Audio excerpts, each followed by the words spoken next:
அனைவருக்குமே வணக்கம். சற்று முன் கிடைத்திருக்கக்கூடிய ஒரு மிக மிக முக்கியமான செய்தி ஒன்று வெளியாகியுள்ளது.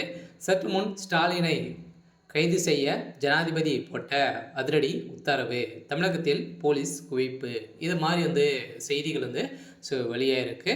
அனைவருக்குமே தெரியும். பார்த்தீங்கன்னா 27ஆம் தேதி பார்த்தீங்கன்னா விஜய் அவர்கள் பிரச்சாரத்தில் ஈடுபட்டும் போது திடீர்னு பார்த்தீங்கன்னா அங்கே 39 பேருக்கு மேலே பார்த்தீங்கன்னா திடீர்னு உயிரிழந்த சம்பவம் பரபரப்பை ஏற்படுத்தியிருந்தது. அங்கே பார்த்தீங்கன்னா கூட்ட நெரிசலின் காரணமாக நிறைய மக்கள் பார்த்தீங்கன்னா குவிந்திருக்கக்கூடிய நிலையில் திடீர்னு அந்த கூட்டத்தில் சிக்கி நிறைய பிஞ்சு குழந்தைகள் அதே மாதிரி நிறைய பேர் பார்த்தீங்கன்னா இதில் உயிரிழந்த சம்பவத்தின் அடிப்படையில் வழக்கின் அடிப்படையில் அதிரடியாக முதல்வர் ஸ்டாலின் அவர்கள் பார்த்தீங்கன்னா அதிரடியாக டெல்லி மேலிடம் போட்ட அதிரடி உத்தரவின் அடிப்படையில் இப்போ அதிரடியாக முதல்வர் ஸ்டாலின் அவர்கள் கைது செய்யப்பட்டிருக்காரு.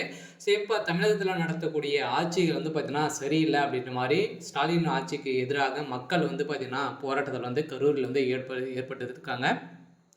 அதனால் பார்த்தீங்கன்னா ஸ்டாலினுடைய ஆட்சிக்கு எதிர்ப்புகள் வந்திருக்கு. சில வருகின்ற சட்டமன்ற தேர்தலும் வரப்போகுது. இந்த காலகட்டத்தின் அடிப்படையில் செந்தில் பாலாஜி அவர்கள் செய்த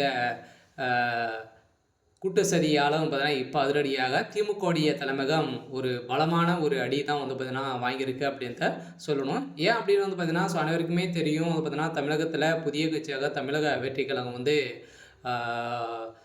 உருவாகியிருக்கு. இதில் நிறைய வரவேற்புகள் இருக்குது. இந்த வரவேற்பின் அடிப்படையில் தான் இப்போ சதுரடியாக பார்த்தீங்கன்னா இதற்கு பொறுத்து கொள்ளாத திமுகவுடைய அரசு இது மாதிரி பார்த்தீங்கன்னா செஞ்சுருக்காங்க. கூலிப்படையை ஏவி விட்டு இது மாதிரியெல்லாம் செஞ்சுருக்காங்க. ஏற்கனவே பார்த்தீங்கன்னா திமுகவுடைய ஆட்சியில் எங்கே பார்த்தாலும் பார்த்தீங்கன்னா கொலை, கொள்ளை, கற்பழிப்பு இது மாதிரியே தான் பார்த்தீங்கன்னா நிறைய பிரச்சனைகளை உதயநிதி ஸ்டாலின் அவர்களே இதில் சிக்கிறாங்க. திமுக சேர்ந்த முக்கிய நிர்வாகிகளை பார்த்தீங்கன்னா இதில் சிக்கியிருந்தக்கூடிய நிலையிலும் இது மாதிரி மானகட்ட ஒரு ஆட்சியாக நடந்துட்டு இருக்குது அப்படின்றது தான் பார்த்தீங்கன்னா அதிரடியாக மக்களிடையே நிறைய எதிர்ப்புகள் வந்திருக்கு. இந்த எதிர்ப்பின் அடிப்படையில் தான் இப்போ ஜனாதிபதி எடுத்த நடவடிக்கையின் அடிப்படையில் ஸ்டாலினுக்கு வந்த ஒரு மிகப்பெரிய அதிர்ச்சி தகவலை தான் பார்த்தீங்கன்னா இப்போ அதிரடியாக முதல்வர் ஸ்டாலின் அவர்கள் இன்று காலை அதிரடியாக கைது செய்யப்பட்டிருக்காரு அப்படின்ற மாதிரி தான் இப்போ தகவல் இருக்குது. இதன் மூலமாகவும் விஜய் அவர்கள் வெளியிட்ட வீடியோவின் அடிப்படையிலும் இது பார்த்தீங்கன்னா திமுக செய்தது ஒரு மிகப்பெரிய கூட்டு சதி தான் அப்படின்ற நிறுவனம் இருக்குது. நிறைய அங்கே இருந்தக்கூடிய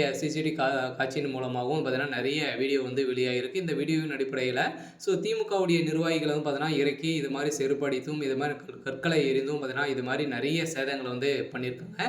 இது நிரூபணமாக இருக்குது. இது பார்த்தீங்கன்னா இப்போ அதிரடியாக நீதிமன்றத்தில் வழக்கு தொடர்ந்து இந்த வழக்கின் அடிப்படையில் தான் திமுக நிர்வாகி தான் இதற்கு காரணம் அப்படின்ற மாதிரி சொல்லியிருக்காங்க. இதெல்லாம் பார்த்தீங்கன்னா அதிரடியாக இதுக்கு அனைத்துமே உறுதுணையாக இருந்தது செந்தில் பாலாஜி அவர்கள் தான் அப்படின்றத இப்போ நிரூபணமாயிருக்கு. சில குற்றவாளி என செந்தில் பாலாஜி அவர்கள் அவருக்கு 17 ஆண்டு சிறை தண்டனை விதிக்க போகிறதாகவும் தகவல் வெளியாக இருக்குது. சரி, ஓகே. இன்னைக்கான